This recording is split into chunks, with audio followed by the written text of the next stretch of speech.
When you were growing up, did you ever take something that you shouldn't have taken? You ever try to put one past your parents? Maybe. Confession time. So I used to get home about half an hour or an hour before my mother did. And we're big ice cream fans. And so I used to, when I got home, I was by myself, take a little dessert spoon, go to the freezer, open the freezer door, and then we'd have those 4-litre tubs of Peter's ice cream, and you just take a couple of scoops off the top. Just scrape it. You wouldn't dig because that'd be too obvious that somebody's done something. So you just scrape it along the top and enjoy myself. But then I never got caught. To this day, I don't think my parents ever knew that I did that. So I retired a successful small-time ice cream thief. And because I got away with it, it was fine, right? No need for me to feel guilty about that because I didn't get caught. Because you only feel guilty if you get caught doing stuff. Yeah? Well, not really. Have you ever heard of the phrase, if a tree falls in the forest, does it make a noise? It actually comes out of philosophy, that phrase. It comes from Bishop Berkeley, who was an immaterialist. But Bishop Berkeley is famous for the phrase, to be is to be perceived. And so he posed that question. And from his perspective, because he was a very good evangelical preacher as well, as a philosopher, he said, yeah, of course the tree makes a noise, even if there's no one there to see it. Because there is in fact someone there who is seeing it. That person is God. And his philosophical argument is that if God does not perceive anything, it does not exist. To be is to be perceived. And so God is the one who sees the tree fall in the forest. He's the one who hears it make a noise. You and I don't have to be there in order for it to make a noise. Okay. Anyway, suffice to say that when I was stealing that ice cream, somebody was seeing that. I didn't get away with it. God, because of his omniscience and omnipresence, knows everything all the time about all of us. There's nothing that you do day in, day out, week in, week out, that he doesn't know, that he doesn't see. And so from that perspective, we don't get away with pulling a Swiftie over somebody or ourselves. We don't really get away with that attitude, that bad attitude that we never address. We don't get away with that sin that we keep on doing and refuse to repent of. We don't get away with fiddling our taxes, even though the tax department never catches us. We don't. But in order for you to see that, can you turn in your Bibles, please, to Genesis chapter 29. I've titled this message, To Sow the Wind, and it's a quote from the book of Hosea. Sow the wind, reap the whirlwind.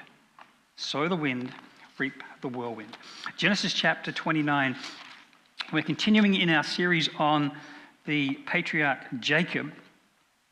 And to bring you up to speed, Jacob is the youngest son, his older twin. He's named Esau. And Jacob has swindled his twin, Esau, out of his birthright. And he's also deceived his father in a very underhand way. And because of that, they're both very angry with him, and he has had to run away. So Jacob has committed treachery against his family and been forced to flee the family home in Beersheba, southern Israel. He flees, he goes to a little town outside of Jerusalem called Bethel, or it wasn't a town at that stage, sleeps, has a vision, sees God. In this vision, God reconfirms the promises that he had made to Abraham and to his father Isaac, gives those promises to Jacob.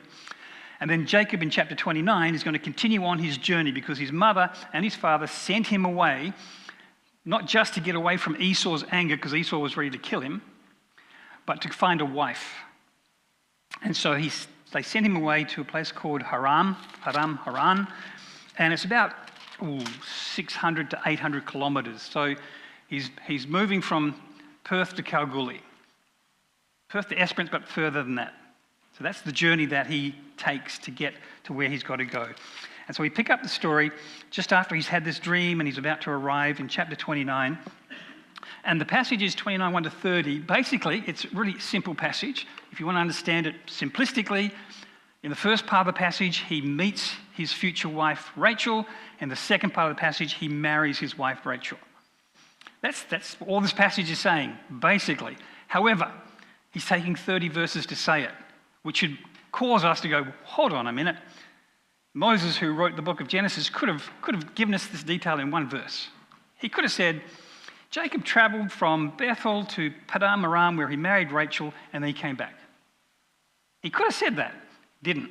Gives us 30 verses on the story of Jacob meeting and then marrying his wife Rachel. So we're going to ask the question, why? And that's what we're going to answer. So the first part, chapter 29, verses 1 through 19, is where he meets his wife.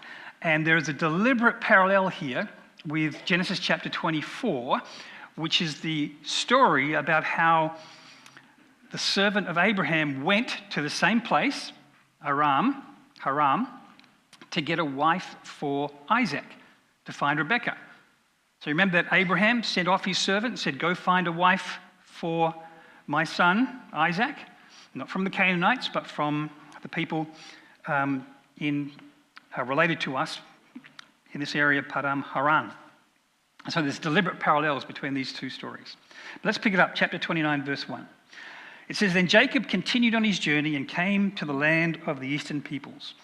There he saw a well in the open country with 3 flocks of sheep lying near it because the flocks were watered from that well. The stone over the mouth of the well was large. There's a cue. Why has he told us that? So there's 3 flocks of sheep, some shepherds, and there's this big stone that's over the well. When all the flocks were gathered there, the shepherds would roll the stone away from the well's mouth and water the sheep. They would return the stone to its place over the mouth of the well.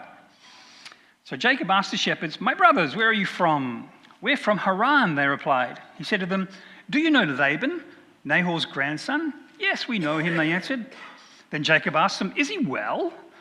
Yes, he is, they said. And here comes his daughter Rachel with the sheep. Look, he said, the sun is still high. It is not time for the flocks to be gathered. Water the sheep and take them back to pasture.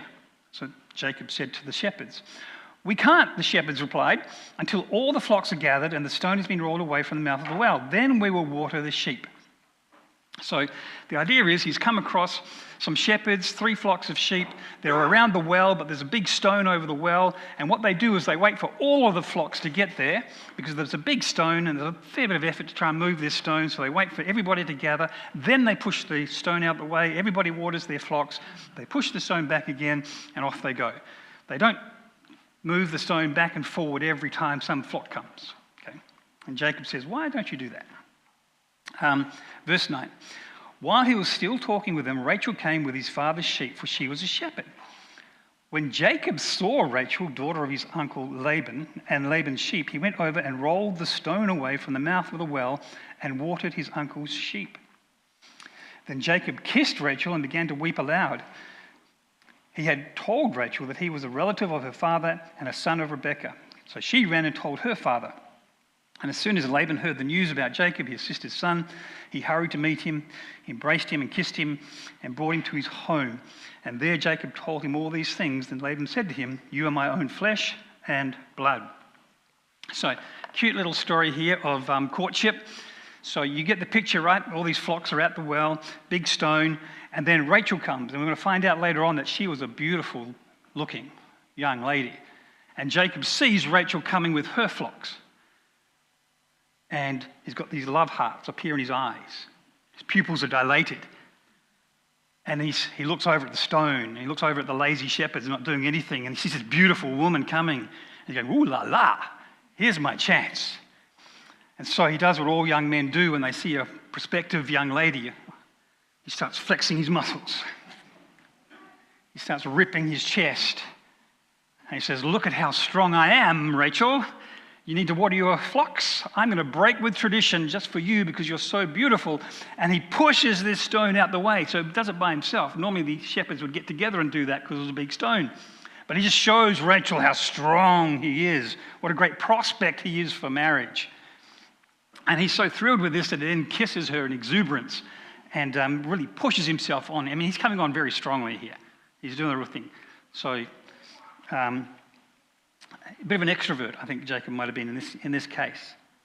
And then Rachel's quite overtaken by this, and so goes back, tells her dad Laban was in chapter 24. He met Abraham's servant. And when Laban saw in chapter 24 how wealthy Abraham's servant was, he didn't get love hearts in his eyes, he got dollar signs in his eyes. And he quickly embraced Abraham's servant, brought him back to the household, and made a deal. And when Rachel comes back and tells him that the daughter of his sister has come, and Jacob gave her some gifts, bracelet, he sees the money all over her body. And again, dollar signs appear in Laban's eyes, and he races out and he grabs Jacob and he brings him back. In fact, apparently some of the rabbis said that when Laban actually greeted Jacob, he was actually patting him down to see how much wealth he had on his body. He was a very greedy man. So this is how they get married. We'll pick it up, verse 15. Laban said to him, "Just because you are a relative of mine, should you work for me for nothing? Tell me what your wages should be." Now Laban had 2 daughters. The name of the older was Leah, and the name of the younger was Rachel. Leah had weak eyes. Could be tender, but tender or weak. Leah had weak eyes, but Rachel had a lovely figure and was beautiful. Jacob was in love with Rachel, and he said, "I'll work for you 7 years in return for your younger daughter, Rachel." So 7 years is 84 months. Let's say you get a shekel a month. He's got 84 shekels that he's giving to Laban for Rachel. Centuries later in the law, if you were to pay a dowry for a woman that you had violated, you had to pay 50, about 50. So he's paying, this is hundreds of years before that, so with inflation, he's paying a hefty price for Rachel. 7 years' labour. And that's how much he values her. Okay.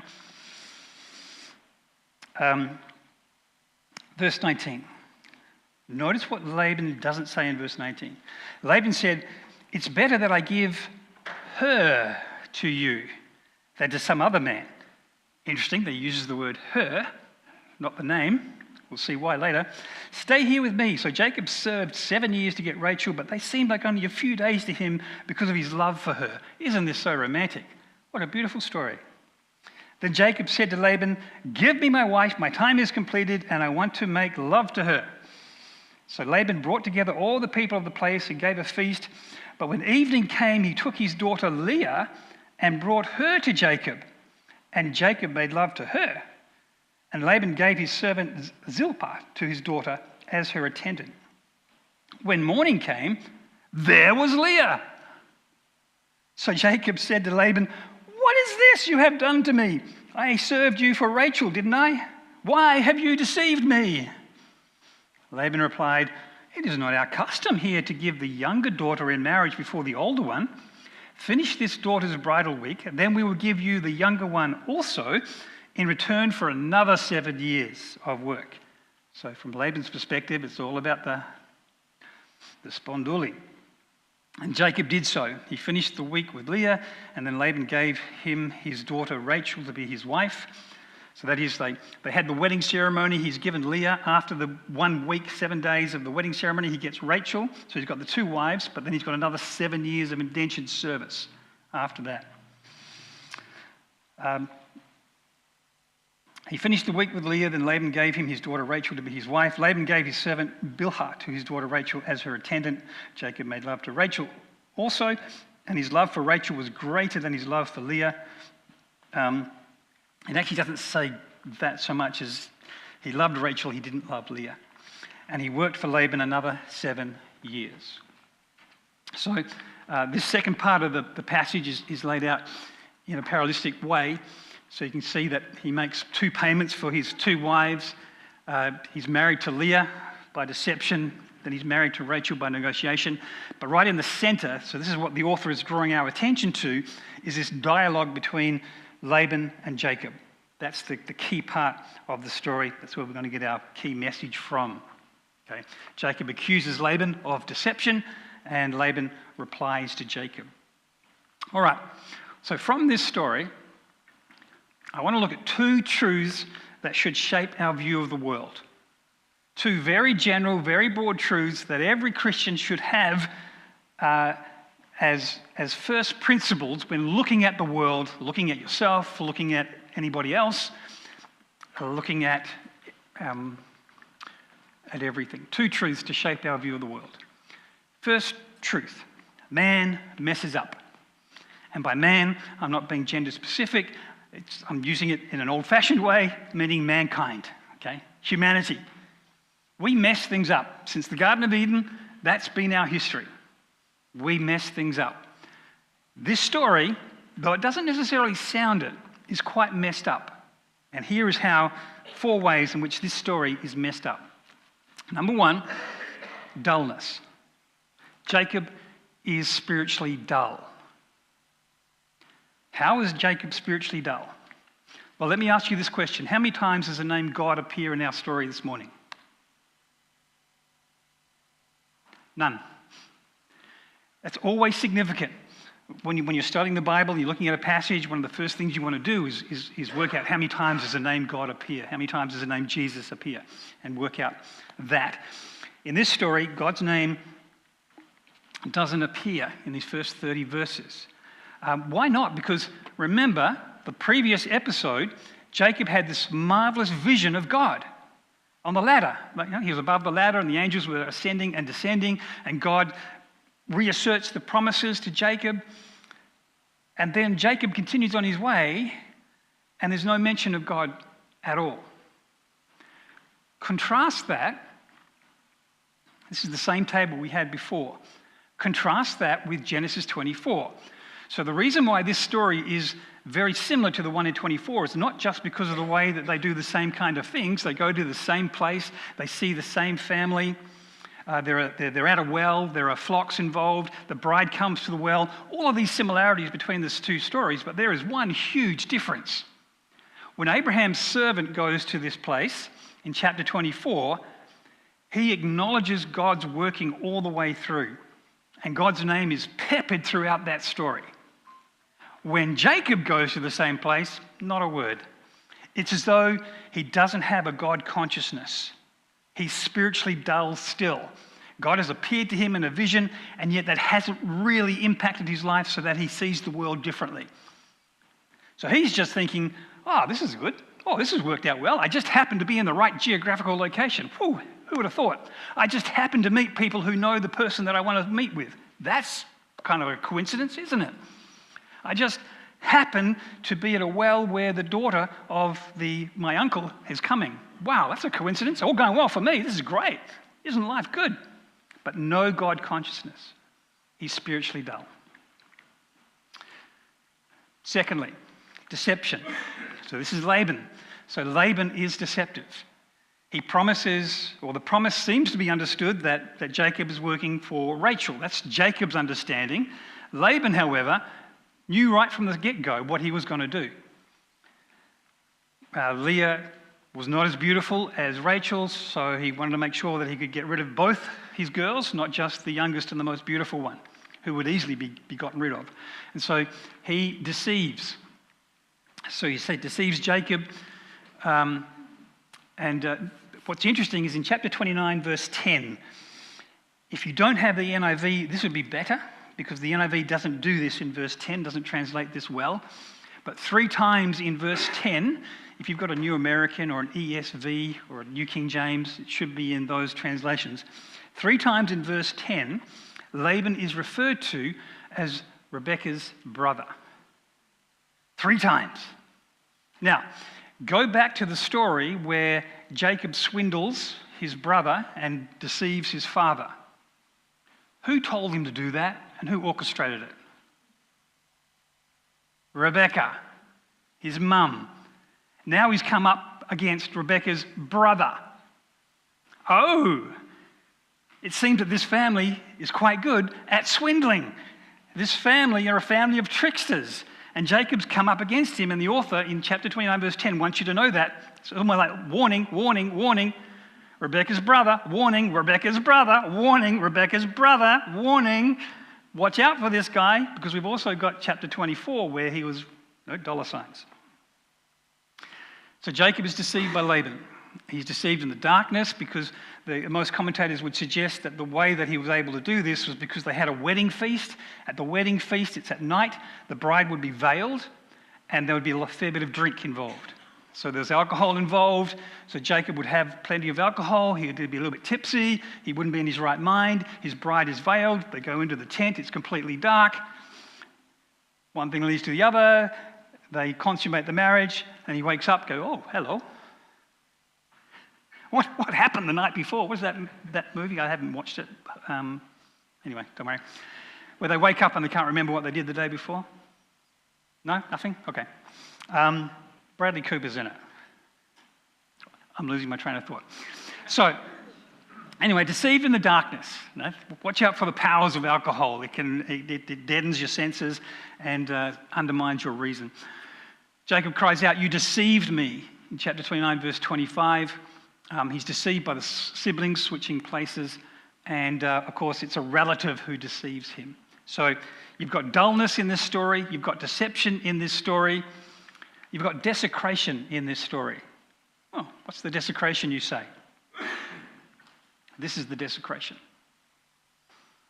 Genesis chapter 2, God outlined what the institution of marriage was all about. He gave a definition for the institution of marriage. One man, one woman, together for life. That's marriage. Jesus reinforced that in Matthew 19. Paul in Romans chapter 7 tells us that these man and the woman should be together for life. Once one of them dies, then they're free to remarry. That's marriage. The institution of marriage is one man, one woman, together for life. Here you've got an instance of polygamy. 2 wives, 1 man. Marriage is being desecrated. And the Bible doesn't come out and give us a verse that says polygamy is wrong. But it doesn't have to. Because every time you have polygamy in the Bible, it never works out well. If you don't believe me, have a look at all these stories if you want. Again, these PowerPoints are available online, so you can check them out. But all of these men had more than one wife. And every time they have more than one wife, it does not end well. It does not go well. There is always disharmony and discord in the household. It's what's called natural law. If God sets up the institution of marriage in such a way that there's one man, one woman for life, and mankind violates that institution, natural law tells us that it will not go well. You're fighting against reality. This is what people are finding out today as they seek to throw away biblical morality. They're going to fight against morality, and it will not go well because reality will always, in the end, reassert itself. Reality will win. Natural law will win. God will not be mocked. Of course, today, I don't have that in there. Marriage is being desecrated by so-called same-sex marriage. That's the big one today. Not so much polygamy. There's very small groups of Mormons in the United States who are still involved in polygamy, but they're outlawed. But today, the huge desecration of the institution of marriage is taking place through so-called same-sex marriage. And I put that in inverted commas because 2 people of the same sex cannot get married. It's impossible. One man, one woman, together for life, with the principle of being able to have children, at least in principle. So 2 men, 2 women can't do that. And I think there was a very sad turning point in the history of our nation when we, as a nation, voted to change the definition of morality, change the definition of marriage, change what we believe to be true. Try to say, God, you're wrong. We as Australians know what is right. And since then, what we've seen is an escalation in the desecration of marriage. So you've got dullness, you've got deceit, you've got desecration, and you've got dehumanizing happening in this passage as well. How is dehumanizing taking place? Through Leah. So Laban views her as a problem. I've got to get rid of this girl, but I can make some money off her. That's a good way to view your daughter, isn't it? She's both a problem and a means to get some money. Yeah, that's how we should treat people. Treat people as dollar signs. Treat people as problems to deal with them. So he uses her as a pawn in his plan. No sense that she's involved in this in any way in terms of giving her consent. Jacob views her as a problem. He wakes up the next morning, I've got a problem. This is not the girl I want. I don't love her. So he has no love for her, and he views her as a problem. And so Leah, unfortunately, in this passage is dehumanized. And as far as we know, for the rest of her life, she is dehumanized. And you can only feel for her what she would have been going through emotionally. And it's a lesson that sometimes, in life can be so difficult for some believers that there is no positive outcome in this life, but there will be in the next. If you, I recommend you read Psalm 88. It's one of my favorite psalms because it's quite dark. It's the only lament psalm that doesn't end on a positive. But it reinforces that sometimes we cry out to God for help and we cry out to God for deliverance from a certain issue or circumstance, and that deliverance doesn't come, like Paul crying out for the removal of the thorn in the flesh. But God doesn't do that. He doesn't remove us from those circumstances. He doesn't take away the pain or the problem so that we learn to trust in him more, so that we learn to rely on him more. There's always a reason for why God does what he does.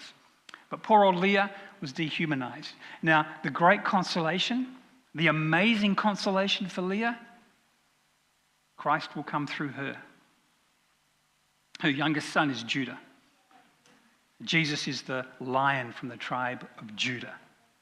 This is the one God chooses to bring Messiah into the world. The one that man dehumanized. The one that Laban thought, I'm never going to get rid of this one. This girl's a problem. Jacob thought, this girl's a problem. She's ugly. I don't like her. That's the one God chose to bring through Messiah. It's how God works. He's always going for the underdog. I love it. So the problem, even though the story seems quite placid, but really it's full of problems. You've got spiritual dullness from Jacob. You've got deception from Laban. You've got the desecration of the institution of marriage. And then you've got the dehumanizing of Leah. Second truth that should shape your view of the world. So the first truth is that man messes up. Give us something as a race and we'll mess it up. We'll find a way to mess it up because of our sin nature. That's what we do. But in contrast to that, God is gracious. Man messes up, but God is gracious. And there's two aspects to his graciousness that we see particularly in this story. One is his providence. So this is the same table that I showed you before. But the point of comparison is that God is at work as much in Genesis 24 as he is here in Genesis 29. God hasn't changed. What he does for Abraham's servant in Genesis 24, he does for Jacob in Genesis 29. Jacob just doesn't see it. That's where the dullness comes in. But God's still there and he's still working because he's just promised Jacob in the episode beforehand that he would be with him and that he would bless him.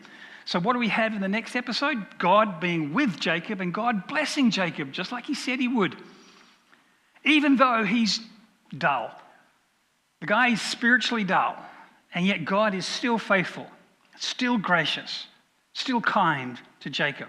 Amazing providence. And, just because sometimes we don't sense that God is at work, it doesn't mean that he's not at work.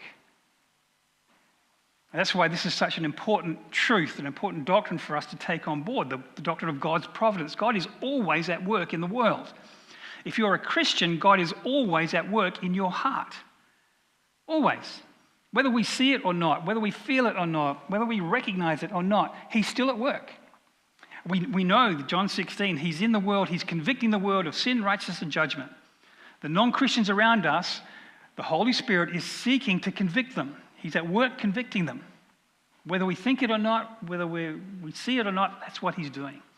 And likewise, the Spirit of God is at work within us, helping us to become holier all the time. Whether we sense it, feel it, see it or not, that's what he's doing. And we are called to walk by faith in that truth, and that's the truth. So, and this is God's providence. God is at work in the world. We need to be more attuned to the truth, that truth. We don't necessarily need to identify all the wheres and the whens, but we need to walk by faith that that's what God is doing, because that will shape what we do and why we do what we do. So, God's providence. The second, and the main one, and I think this is the main point of the passage, is God's discipline. So God is gracious. He's gracious to Jacob not just because he provides for him, even though he's spiritually dull. He's gracious to Jacob because he disciplines him. I had a friend in the first church, the wisest men that I knew, and he'd always, in his prayers, he'd always pray, God, you love us too much to leave us the way that we are. The point being, we're never really understanding how far we've still got to go in our Christian life. And God loves us too much to leave us where we are because he wants us to go deeper. He wants us to mature, go further. And the same is true with Jacob. Jacob is now on a journey of becoming more and more aware of who God is, more and more obedient to God. And this is what this passage is all about. The first part of this table you've already had a look at. And this is the first table, I labeled it as Jacob deceived. But really, I think what's happening is Jacob is being disciplined in this deception. So you look at these things. Jacob was deceived by Laban. Isaac was deceived by Rebekah, brother, sister.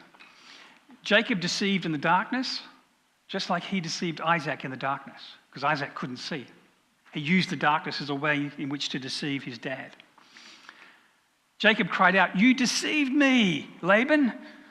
Exactly the same word and almost the same phrase that Isaac uses in chapter 27, verse 35, when he finds out that Jacob has deceived him. Jacob deceived by siblings switching places. Well, how about that? You got deceived by somebody doing a switcheroo on you with two siblings? I wonder where that might have happened before. Jacob, who switched places with his twin, younger for the older, but now this time it's the older for the younger. So God has the last laugh. Jacob was deceived by a relative, just like Isaac. And that's probably why the word relative is used in this story, because it can also be referred to as brother. Laban is kind of saying, we're brothers, we're relatives. But he's deceived by his brother. So the whole point of the episode is that the deceiver has been deceived. The deceiver has been deceived. And of course, we know from the scriptures, we are warned that God cannot be mocked. You reap what you sow. If you want to sow deception, you will reap it. If you want to fudge the lines, it will come back to you. One of the ways, by the way, that it'll come back to you is not so much that you yourself will be deceived necessarily, but your character will be rotten away. If you want to keep on fudging the lines, then you'll lose your character. When you lose your character, you lose your integrity, and that will have a whole bunch of consequences for your relationships, as well as for your productivity in your workplace and your mental health. But God cannot be mocked. A man reaps what he sows. You sow the wind, you reap the whirlwind.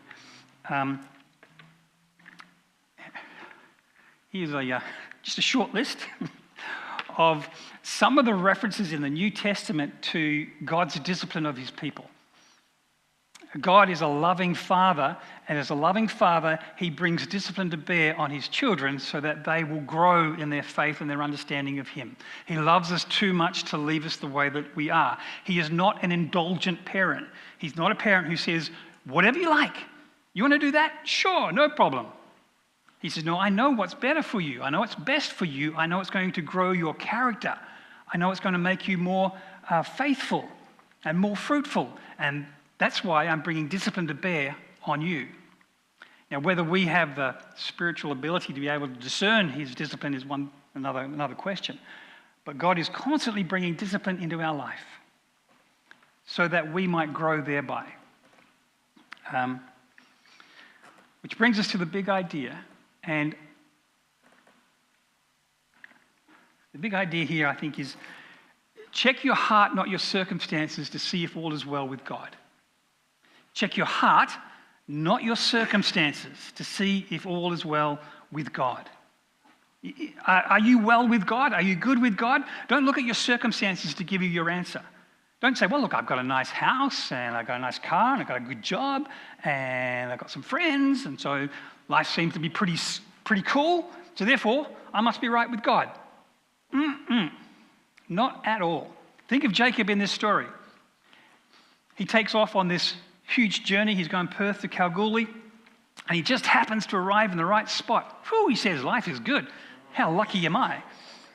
And then he just happens to come to the right family. Whew, how good. What a coincidence. How lucky am I? God must be with me here. And God was with him, but not in the way that he thought. Oh, here's my future bride. What a coincidence. It just happened to be the first place I stop in this land. I see my future bride. How lucky am I? Circumstances are all so good. God must be so happy with me.